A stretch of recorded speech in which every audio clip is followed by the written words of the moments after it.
In LA this week, the city of LA takes a stand in support of its immigrant communities as the Trump administration targets immigrants in the U.S. and across the globe. We'll take a look back at how city leaders responded. The city's OurCycle LA program changing the lives of families in need in 2017 as parents and children received free refurbished computers. We'll have their stories over the last year coming up. Affordable housing in the city got a big boost in 2017 as city officials broke ground on several new developments, and even more may be on the way. We'll revisit a year filled with victories and challenges next.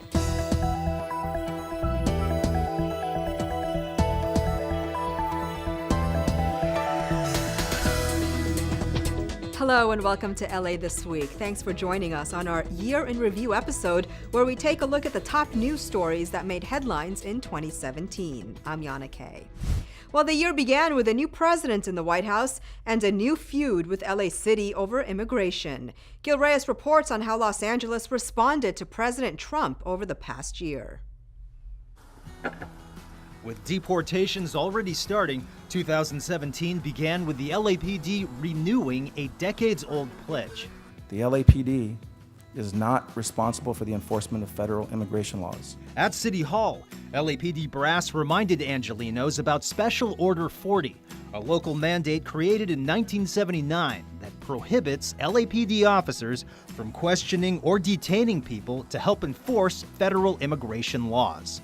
LA City would expand this practice to all city employees later in the year. Los Angeles is and will continue to be a place of refuge for people from all walks of life. But as deportations continued and President Trump tried to ban people from mostly Muslim nations from entering the U.S., protesters in Koreatown spoke out.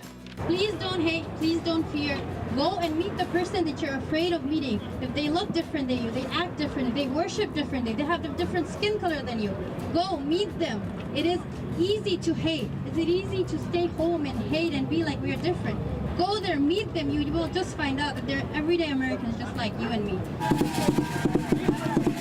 At another rally in downtown, Trump supporters countered by saying illegal immigration has to stop to protect the U.S. We are not white nationalists. We are Americans, and we are proud of our country, and we are proud of our president.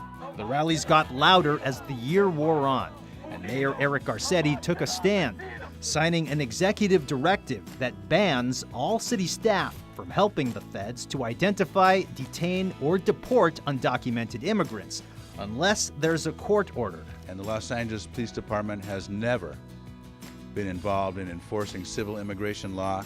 And I stand with my mayor, my great city council member of the 1st District, saying that we never will. In September, President Trump dropped a bomb by ordering an end to DACA, or Deferred Action for Childhood Arrivals. For the past 5 years, DACA had protected people who arrived in the U.S. as minors from deportation. LA City leaders reacted to Trump's order. This is shameful. This is a continuation that cannot be tolerated of the divisiveness that's been created by the Trump administration that began with their very first statements attacking immigrants. With California already declaring itself a sanctuary state to protect the undocumented, LA City is now moving forward with even more protections. What I'm seeing here is the possibility of creating documents or letters for people from attorneys in good standing. If you then give this letter, this document, to the authority that is trying to hassle you, and that makes them go away, then we should do that. LA City, the Trump administration, and their feud over immigration. They're among our top stories for 2017. I'm Gil Reyes for LA This Week. The Trump administration had also threatened to withhold federal funding from cities and states that didn't cooperate with their deportation plans, a threat city leaders say is unconstitutional. Another big issue in 2017, LA's housing crisis, and city leaders struggled to meet its growing housing needs. But the year saw homeless and low-income residents and supporters catch a break on several fronts. And Marcos has more in this Year in Review.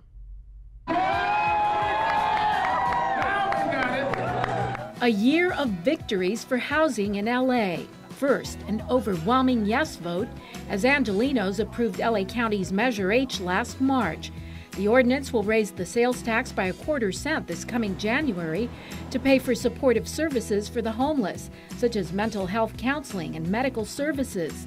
This man, who was formerly homeless, voted for it. All of the people that have helped me turn my life around, I just want to thank you, and I'm trying my best to do the same for other people. The measure was written to go hand in hand with the city's Prop HHH passed in November of 2016. That measure provides $1.2 billion to build homeless and affordable housing over the next few years. I'm going, and I'm going forward. That was Mark Ridley Thomas, who said, we can do this, we must do this, we will do this, and ladies and gentlemen, we have done this. We have done this.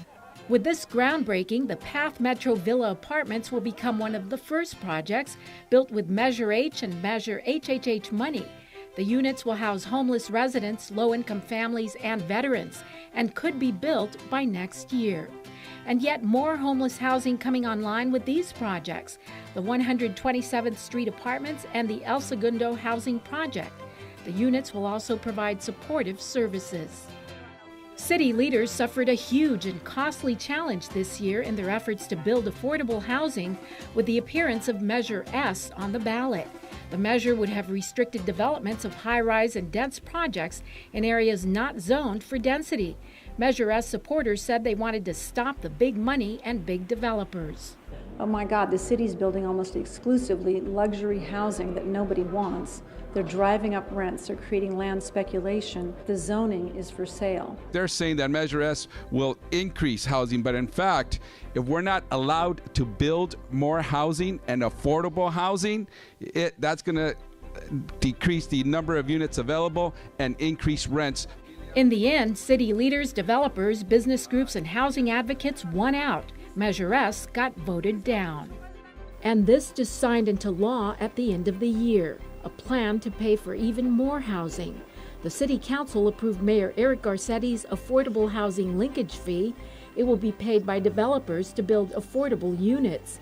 The fee will be on a tiered system. Developers who build in hot markets like the West Side pay higher fees than those who build in challenged areas such as South LA. The fee could generate $100 million for more LA housing. We have close to zero steady streams of revenue to build affordable housing in the city of Los Angeles. That's a shame. The linkage fee will change that. And a little rent intervention for those with the highest need. For the first time in 13 years, HACLA, the housing authority of the city of LA, opened a housing lottery this year for its Section 8 housing. Section 8 pays the rent for low-income renters. The problem, 600,000 applicants tried to get on a list with only 20,000 slots. Even those who got in may not see a housing voucher for years. I'm actually a recipient of the voucher. I've been waiting for over 15 years, and I finally got the voucher 2 weeks ago. But if Section 8 doesn't work out, there will be plenty of new affordable units coming online if the city makes its goal of building 100,000 new units by 2021. I'm Anna Marcos for LA This Week's Year in Review. Is Mayor Eric Garcetti popular enough to run for president one day? Well, as murmurs about a possible White House run circulate, one thing's clear: LA voters made up their minds about the mayor and our city council members in 2017. Gil Reyes has more on city election results over the past year.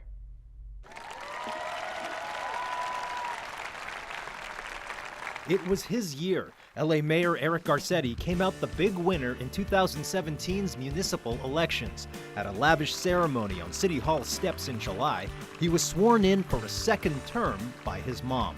And that I will faithfully discharge the duties of the office of mayor according to the best of my ability. According to the best of my ability. Garcetti beat several lesser-known opponents to secure more than 80% of the vote. Voters liked what they saw in his first term, like Garcetti's support for tax measures to house the homeless, a record of job creation, championing wage increases and building on LA's transportation network. I stand here today on the strength of your faith in my work, of your vote for that work. Thank you for the opportunity to serve you. Angelenos also voted in the newest member of the LA City Council. Councilwoman Monica Rodriguez now represents Pacoima, Sunland, Tujunga, and surrounding areas. Her 7th district seat was vacant for months before her win, and Rodriguez says a lot of work lies ahead. There's quite a bit of very basic infrastructure. There's a lot to help restore the staffing levels of our fire departments, which have been cut, making sure that we can increase the service delivery from our police department. There's a variety of very basic services that we've really lost over the course of the last several years. Upon winning, Rodriguez became the 2nd woman on the City Council's 15-member board. Every council member up for re-election won in 2017, but none more convincingly than San Pedro's Joe Buscaino. He garnered 75% of his district's votes. Councilman Buscaino is a big supporter of development along the LA waterfront. There are tremendous economic benefits from new developments such as affordable housing and lower rents, enhanced streetscapes, new public infrastructure, increased public safety, and really good paying construction jobs. But we need development, but we also need smart development that addresses residents' concerns so that we preserve our single-family neighborhoods while increasing density in locations where it makes sense.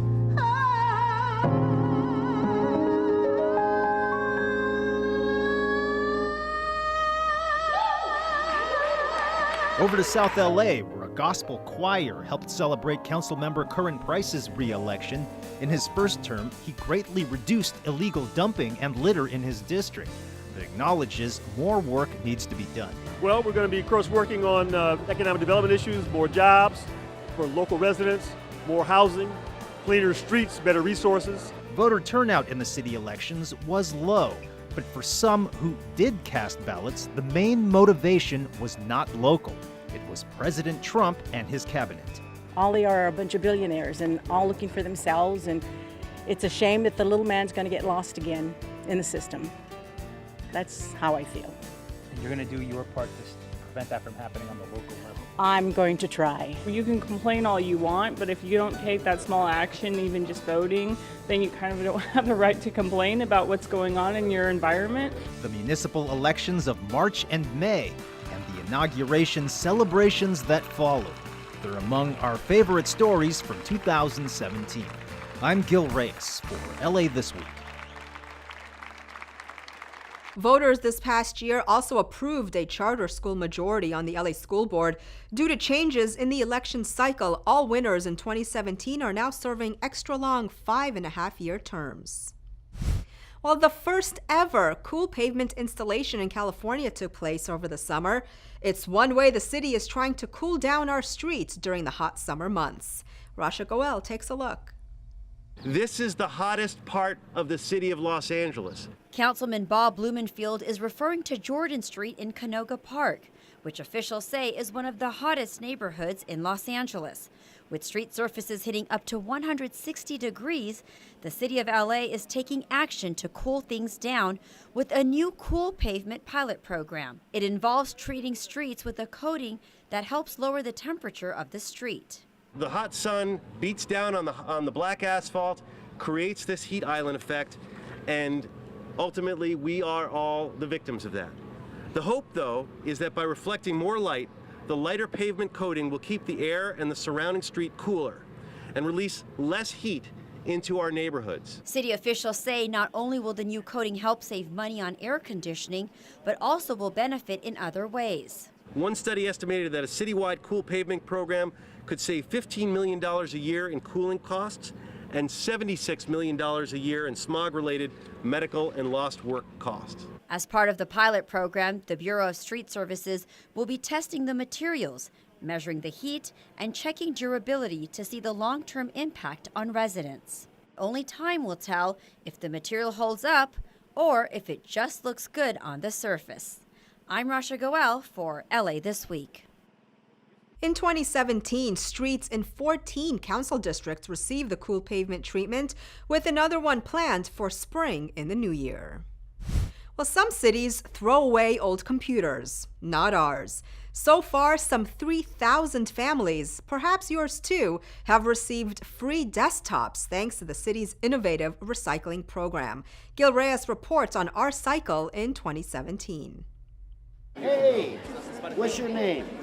Hey, Natalie, here you go. All through 2017, LA City Council President Herb Wesson helped thousands of families enter the digital age. Yes, free computers. This giveaway in Pacoima helped Walter Hernandez and his family.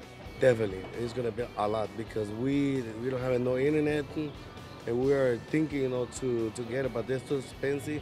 Hernandez can thank the OurCycle LA program. It takes old city department office computers and instead of throwing them away, repairs them for people in need.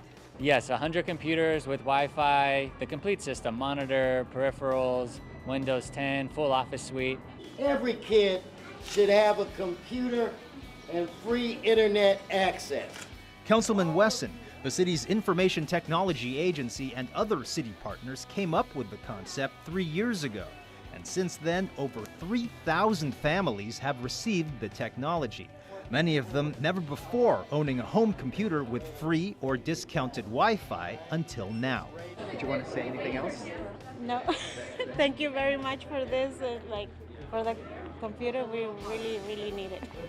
And we appreciate it. Everything that he's doing for us, it's great. Look at this. Want to hold on to this? Don't drop it.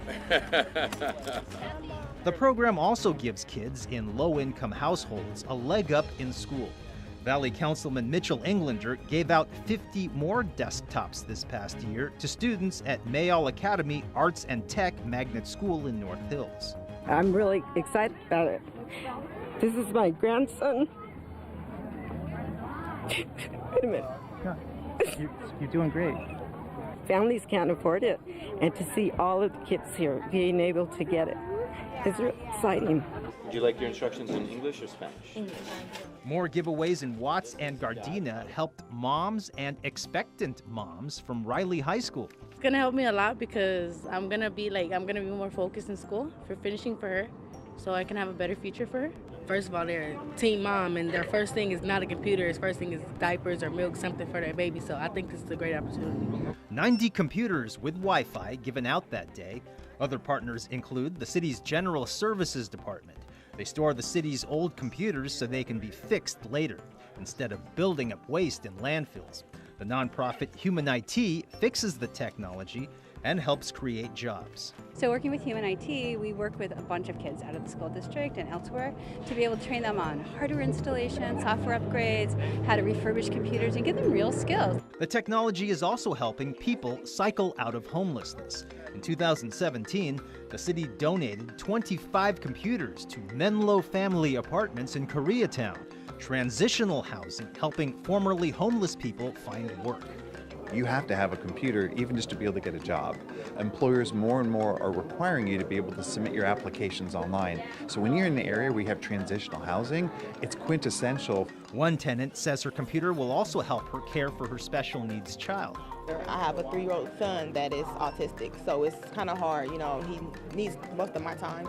And it will also help him and me to get information on autism and speech therapy classes or something online. Thank you to everyone that was able to help my community, my apartment for these computers. The city's OurCycle LA giveaways. They're among our favorite stories in 2017. I'm Gil Reyes for LA This Week. And more computer giveaways are planned for 2018. Well, LA Mayor Eric Garcetti's Great Streets initiative aims to beautify neighborhoods and make them more inviting for walking, cycling, and shopping. The plan calls for improving 15 streets, one from each council district. Anna Marcos takes a tour of some streets that got the mayor's nod this year. Here's the city's idea of a great street. In fact, South Robertson, or SoRo as the natives call it, got singled out from among 36 other neighborhoods to get the mayor's Great Streets Challenge grant. And guess what these residents are going to do with the money? Create an even bigger, better version of SoRo, of course. Right now, the area is a gateway to Beverly Hills, but residents want to make it a pedestrian and shopper-friendly destination.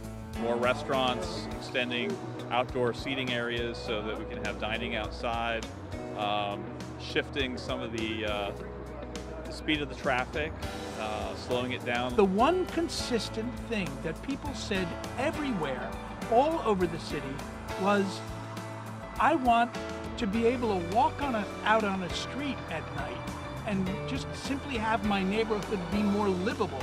I want to see people out on the street. It looks like the neighborhood is well on its way, and with a trendy name like Soho, who doesn't want to come visit? This Pico Boulevard neighborhood got to plant 50 trees thanks to the Great Streets Initiative. Both Council President Herb Wesson and Mayor Eric Garcetti with his daughter showed up to help with the planting. Residents also put up a board where people could create their ideal street with their choice of sidewalks, landscaping, plants, and planters. Oh, come on, who doesn't like a sticker game? Citizens like me could come and just identify our first, second, and third choices. And it's with joint participation like this that you wind up getting the type of street you want. Hopefully, they can make that dream street a reality.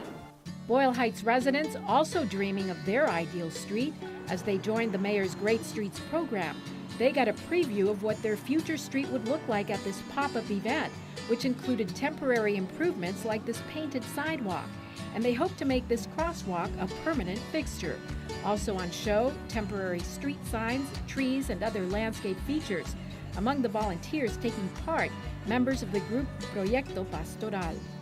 We are looking at different strategies and efforts to make the streets safer, but also great streets, incorporating art, landscaping, sitting areas, and just to really enhance the experience for the residents and the people within the community. And visitors got quite a taste of Thai at this block party in Thai Town on Hollywood Boulevard. Residents were awarded a Great Streets Initiative grant for their vision in developing the area and their efforts to advertise Thai culture to all Angelenos. In the last few years, the Thai Community Development Center has painted Thai-inspired crosswalks, improved sidewalks, planted trees, and put up Thai signs and statues. Now it's using its $10,000 grant to get residents' input for improving Thai Town even more. They agreed to the top 3 concerns. That's homelessness, vandalism, crime, and dirty streets. Okay, so there's room for improvement. That's what the grant is for. Meanwhile, let's get back to this great street with its spicy food, dancing, and entertainment. It's like a visit to Thailand without ever leaving LA. I'm Anna Marcos for LA This Week's Year in Review. Also in 2017, a Los Angeles treasure once again began shuttling passengers up and down Bunker Hill. Angel's Flight finally got the green light in late August after several stalls and stops. Gil Reyes was there.